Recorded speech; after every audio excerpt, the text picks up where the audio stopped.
Now, back to WFO Radio, NHRA Nitro. Hey, everybody. We are still going with the Maple Grove winners. I know you're surprised, right? WFO Radio, back on the air. Mellow Yellow series in the books. The archive is all loaded up. Fast Jack Beckman, Richie Crampton, Jerry Savoy, Jason Lyon, all kinds of great content, interviews, Alan Reinhart, all in there. But WFO Radio doesn't just stop with the Mellow Yellow series. When we can, and it's possible, we check in with the Lucas Oil series winners. So you're going to hear from top alcohol winners, Sean Bellemeur, the champ, and Troy Coughlin Jr. just seconds from now. And what we do is we put the top alcohol guys together in the same file, because it's top alcohol, right? Let's put them together.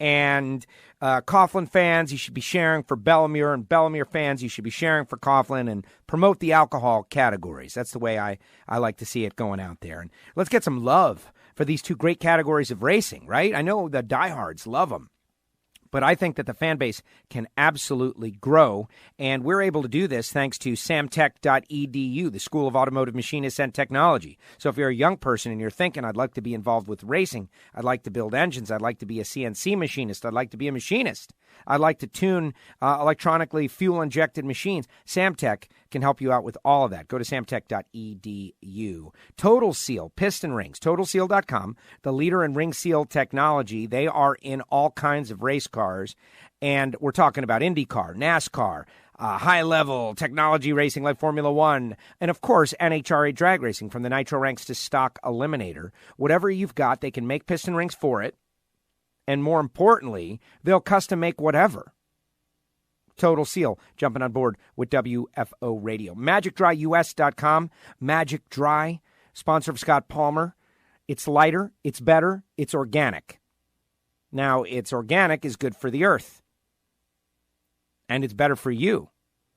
The fact that it's lighter means you can travel with it, and it's less weight in your trailer.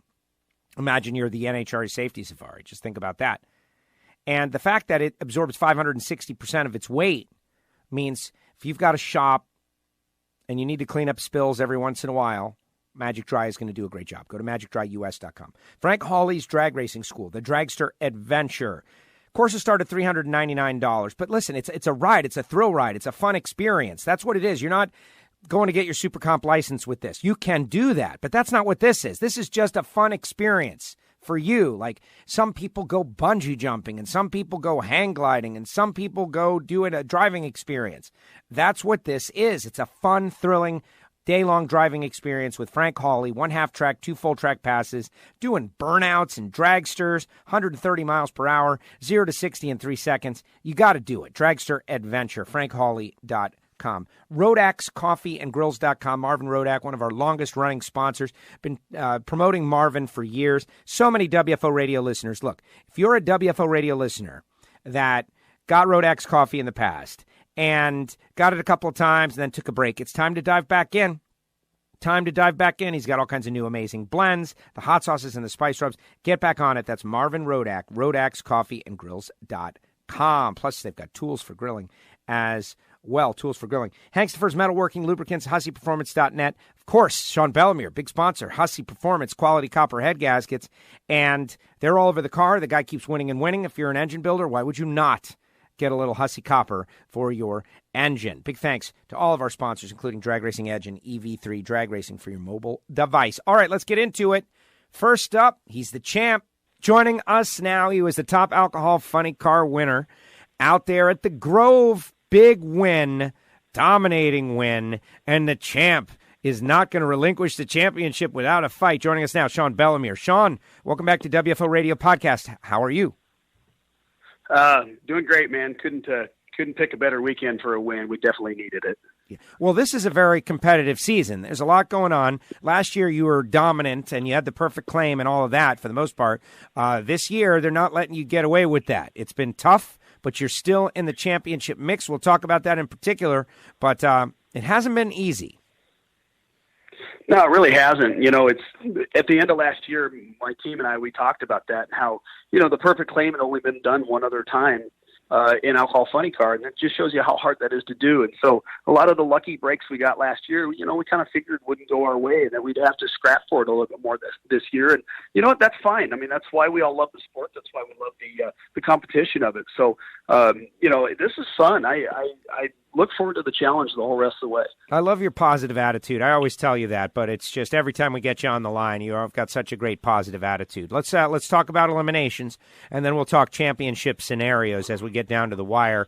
Round one, like Brian Haug was the number one qualifier, and he really uncorked some big-time runs. You waited till first round Saturday to uncork your big-time run with that 5.409 against John Headley. That really shocked a lot of people.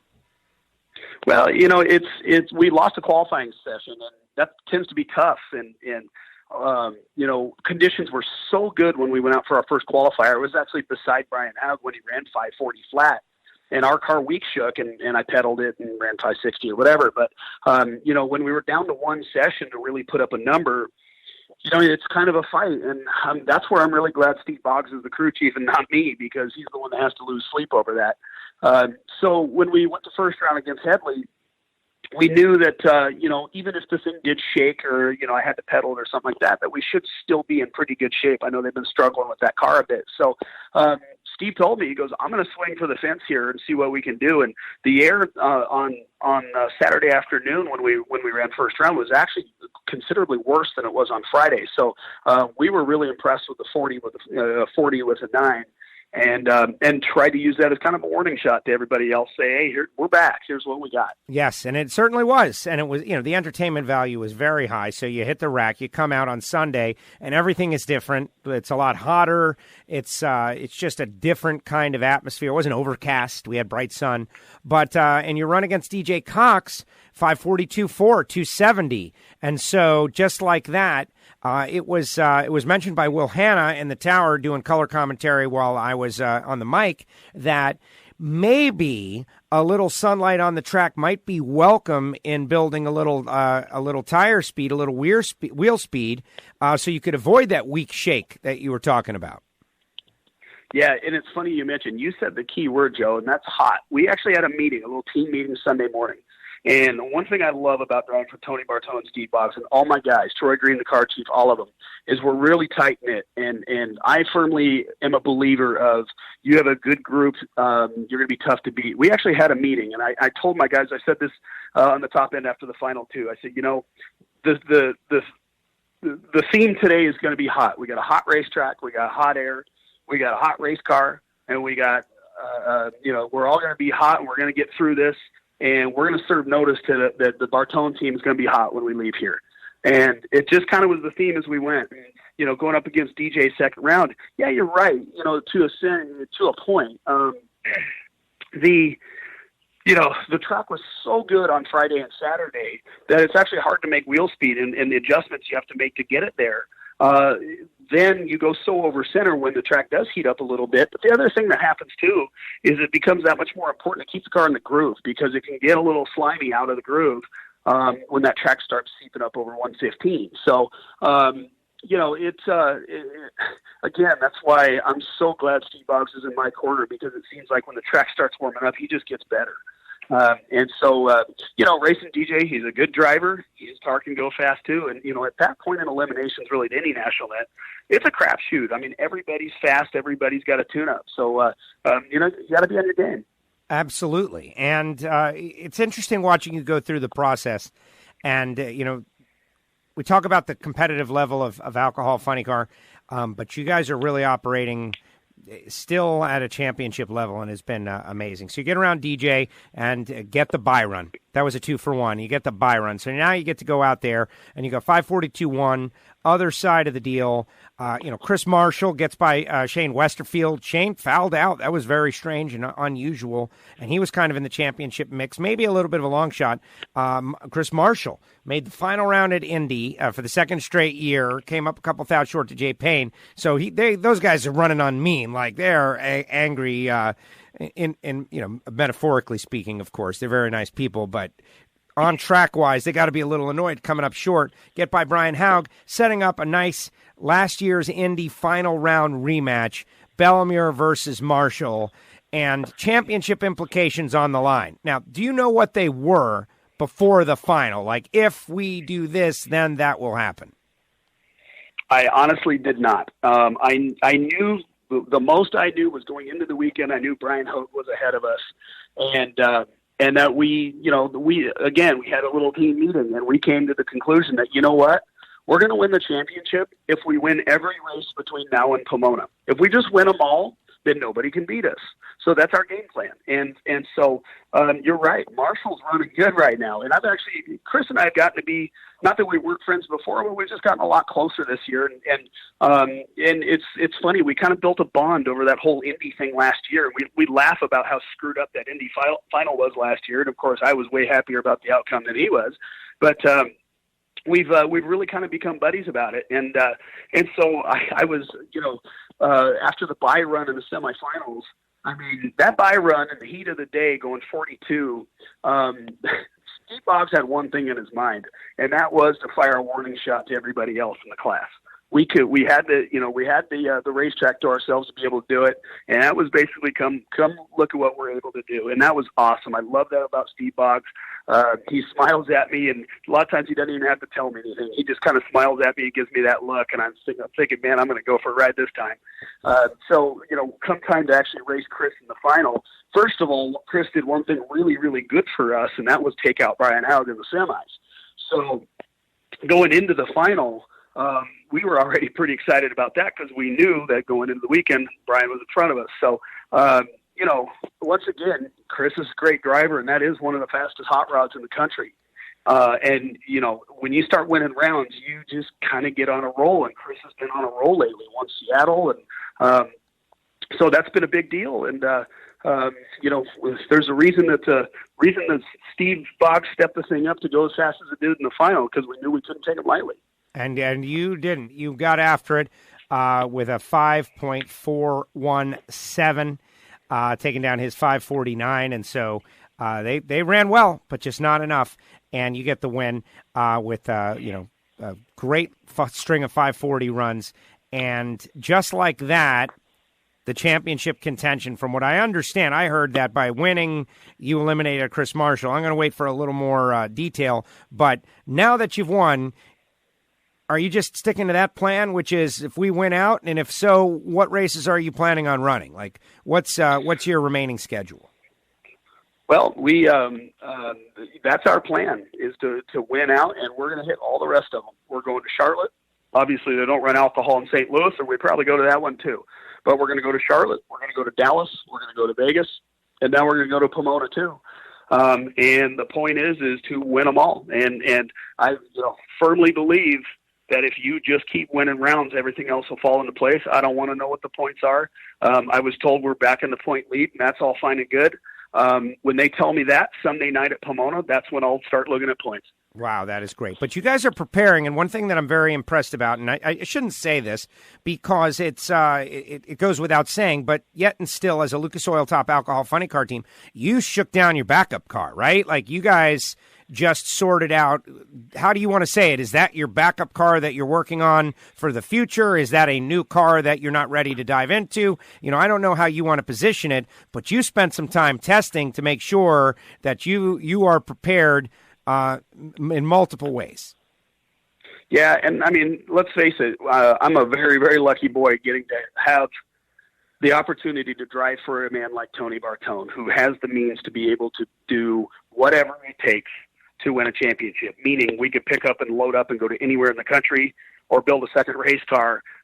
Right now, the plan for that car is to get it shook down to where it is available to go to the racetrack at any time. And what that means is if there's something to happen to the car we're currently running, no shoots off the end of the sand trap or hit the wall or get hit by somebody else or something like that, that we're able to roll out another car and continue the title defense. And so looking forward to next year, I'm not sure what we're going to do with the car that's currently running or that car. I just know that Tony wanted to have a car ready to go in case some sort of on-track incident happened to where we could continue racing.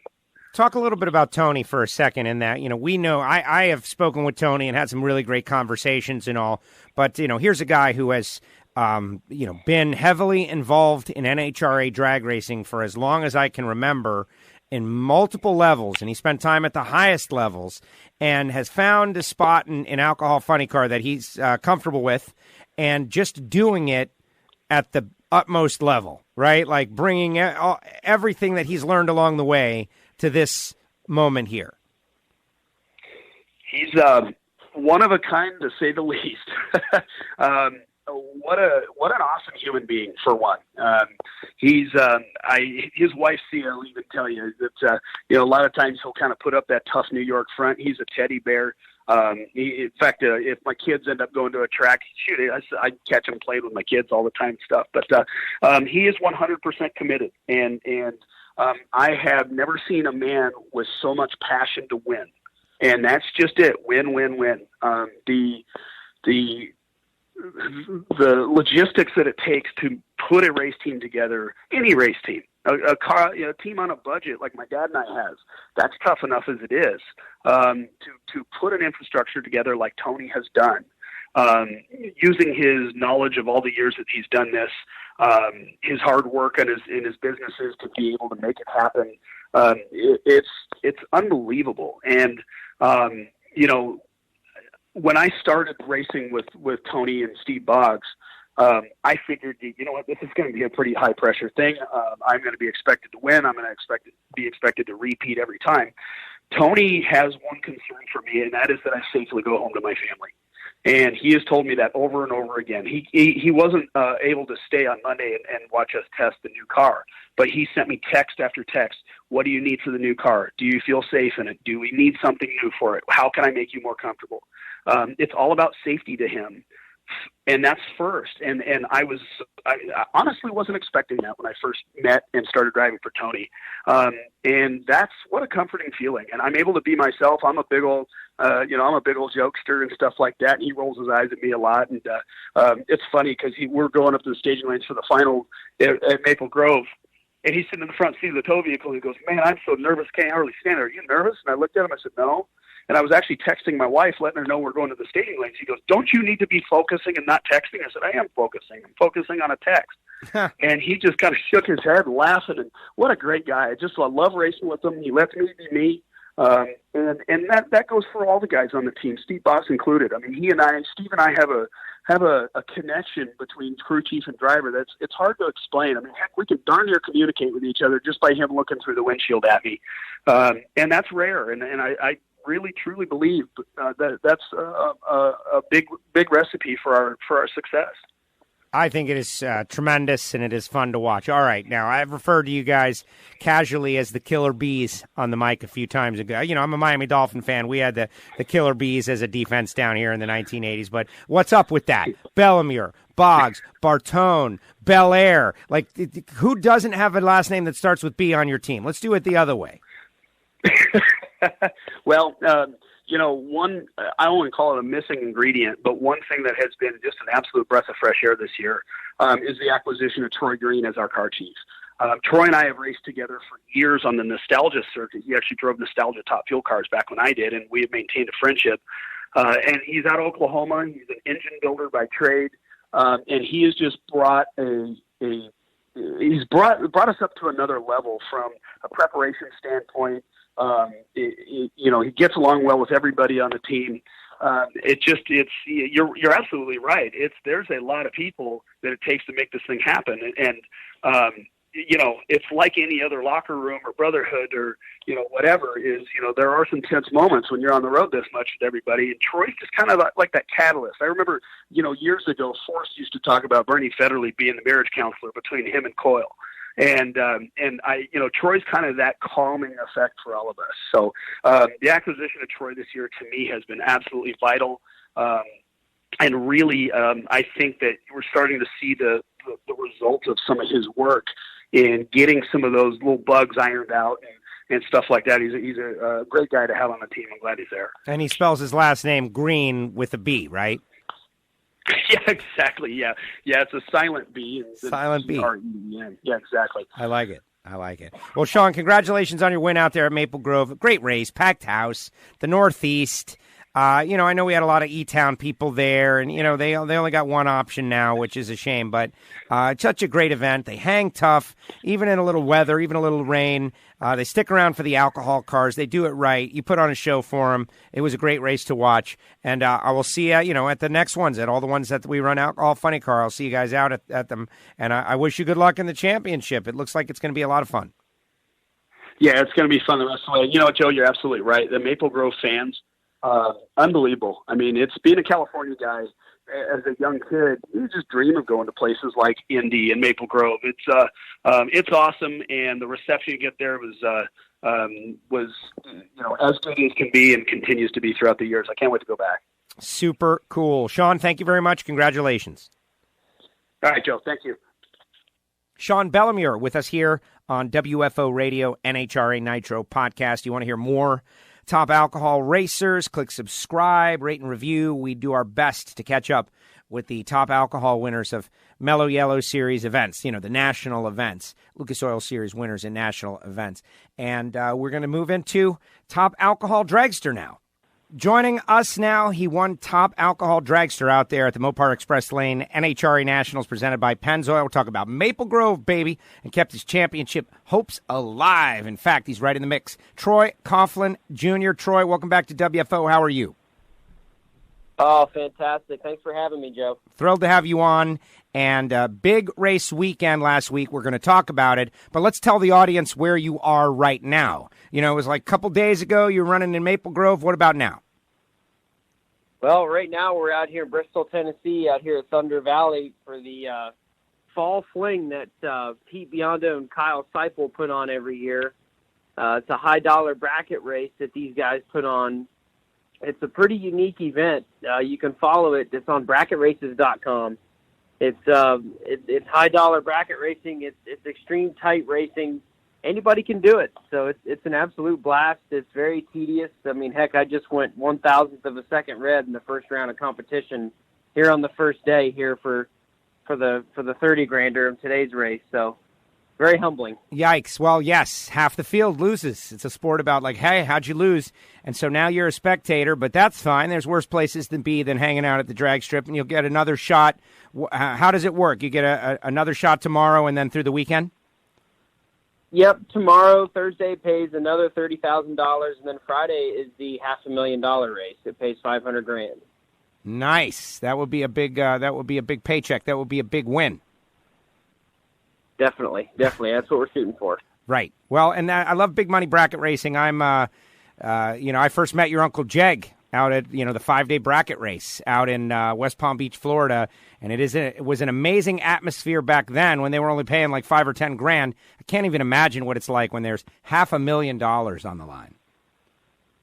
It's it's like any drag race. It's very emotional. You put a lot of work into it just getting there, but let alone being in the mix with that kind of money, it's a lot. It's really neat. It's a big family out here, so it's a lot of fun. We're very blessed to be a part of it, and it's a lot of fun. It's a nice it's almost like a golf almost. It's fun. Uncle Jeg's out here with us too, so it's a lot of fun racing with somebody like him too, because he's a guy that you race with, and he's kind of someone that can elevate your game just by his presence being there. So it's really good for me, especially for my driving in general, and I can relate it to the alcohol mix too.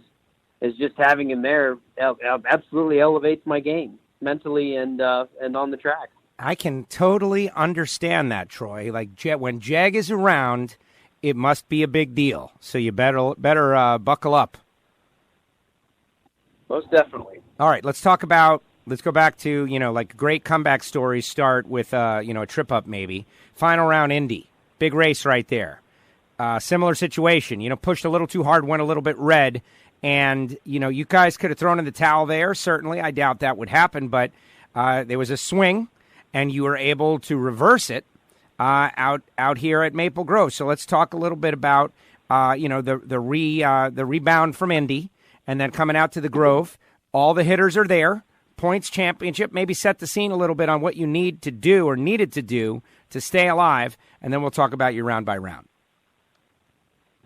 Indy, that was just, the stage was set with the number one qualifier. Everything was just going so great, and going into the final Indy, everything was absolutely beautiful. The tree was dark and looked really good, and I wanted to go in and go deep to try and be anywhere from 10 to 20 on the tree, and I just absolutely murdered the tree and turned it 3,000 to the pink, so to speak. So moving on from that, you know, we knowing what we have a fantastic race car, Rich and Duke and Little Rich and Charlie and John and all the boys. They really give me the best car that they possibly can every run, and I can't thank them enough for it.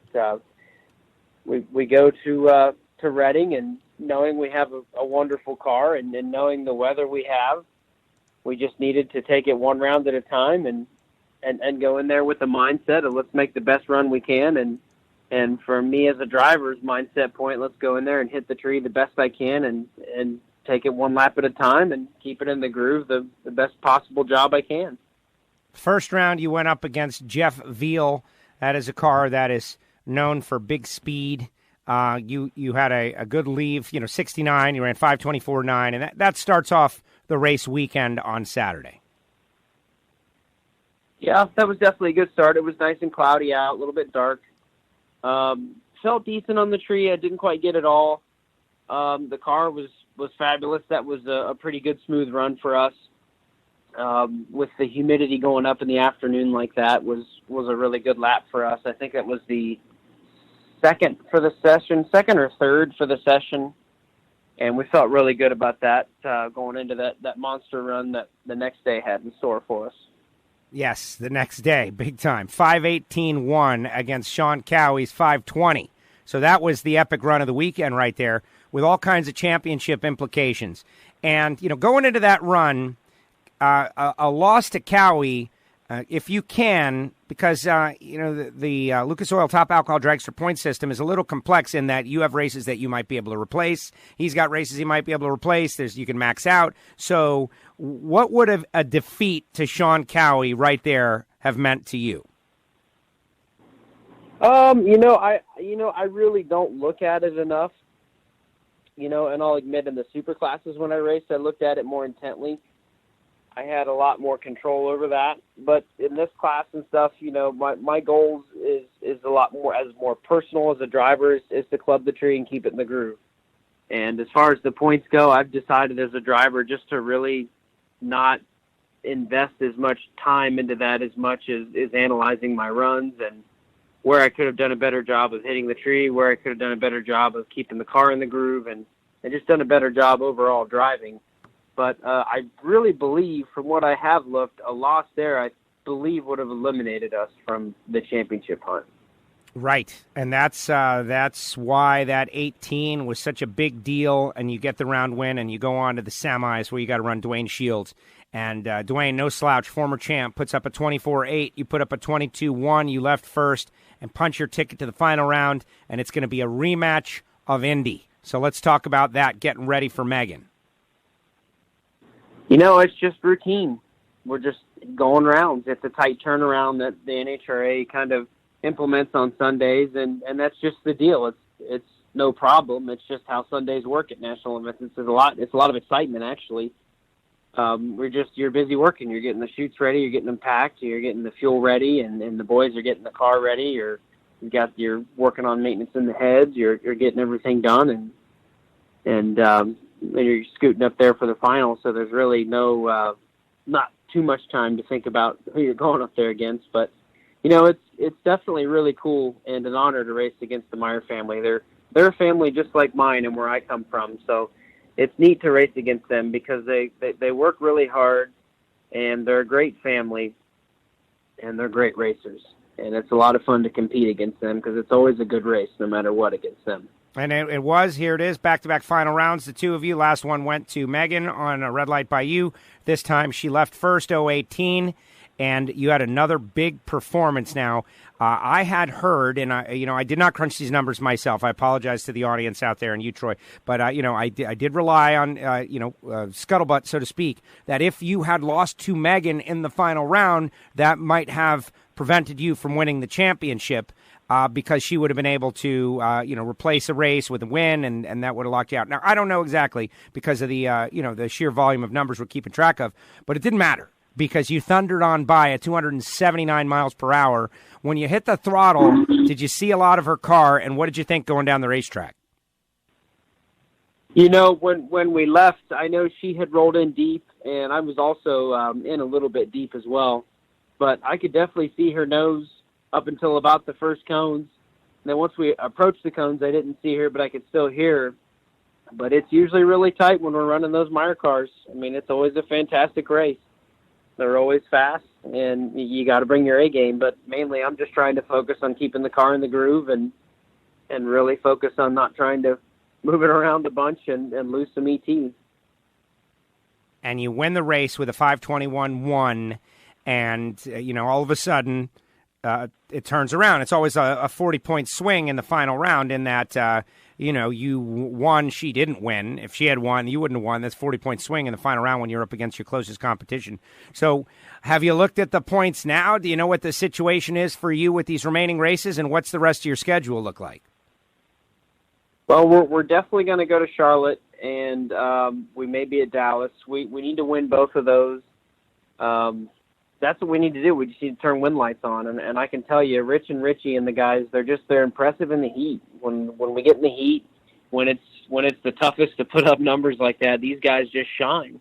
And it's impressive what they can do when they have these kind of conditions. So I'm really, really lucky and fortunate and blessed to be with such a great group of people that are as passionate as I am about drag racing and winning championships and winning races. So it's every win light that came on for us this weekend at this race was due to these guys. That's for darn sure. Well, that is spectacular. And Troy, I think it's been fun to watch you go through this project. And, the go fast stuff, right? Going fast, it's a different deal, going 280 miles an hour. But to watch you go through and handle it and contend for championships and battle in these races like final rounds against Megan, been really entertaining, really fun. It was good that we got you on the starting line also in front of the Maple Grove crowd before we ran the Mellow Yellow Series finals. Glad to catch up with you there. Top speed of the meet, 280. And more races to come. So thank you for coming on WFO Radio Podcast. Good luck in the fall fling. $500,000 out there waiting for you to just go take it. Hey, thanks for the good luck, and thanks for having me. It's always an honor to be on your show. Thank you, Troy. Yeah, that's how we're sending luck your way, man. That would be great. And if it happens, we're going to have to talk to you again next week. Hope you don't mind. Sounds good to me. I'm all in. There you go. All right, Troy, congratulations. Thank you so much. Thanks again. Thanks, Troy. Troy Coughlin Jr. out there at the Fall Fling. And, big money bracket racing. $500,000 somebody's going to win. That is just tremendous. And it is very, very challenging. But you can't win it if you're not in it. And he is out there and getting after it from 1 week to the next. Any red lights by 1,000, right? Annoying. Hashtag annoying. But that's racing. That's what happens. He gets a shot to go back out today and get after it, and it's as simple as that. So you've heard from Sean Bellemeur, Troy Coughlin Jr., and I just want to say happy weekend, everybody. All kinds of great racing going on this weekend. Good luck to you if you're going racing yourself at your local bracket track or going to Columbus or whatever you're doing. Good luck to you. And if you're getting ready for the next Mellow Yellow Series race, you can head out to St. Louis, Worldwide Technology Raceway. That's great, too. Our archive is loaded. The Ignition Show was a lot of fun. Talked a little NASCAR, IndyCar, Formula One, IndyCar season finale, all that. A little, regular sports, right? Like Sports Collision. Talk about the Dolphins and how terrible they are. Like, wow, worst ever possible. But all kinds of great fun stuff in the WFO archive. Just click subscribe. Spotify, Apple Podcasts, Stitcher, just SoundCloud. Great way to get it. The WFO Radio mobile app. It's free for iPhone and Android. Get it. And enable push notifications. You'll know who's coming next.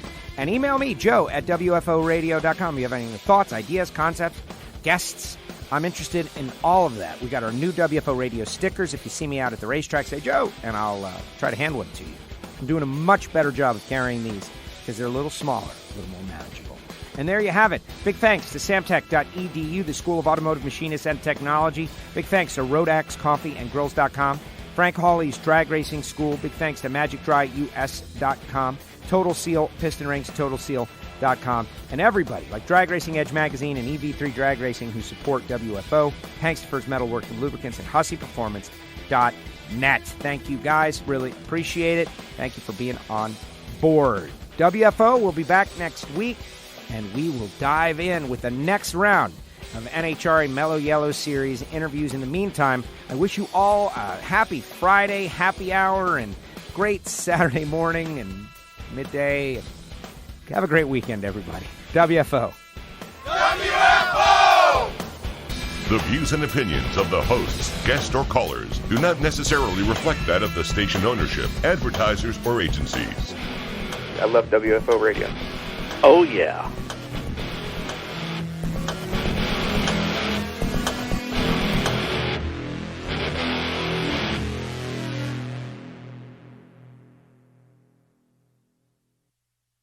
You're working in the shop, you've got spills, you've spilled oil, it's everywhere. What are you going to do? I know what you're going to do, but that's not the best way to do it.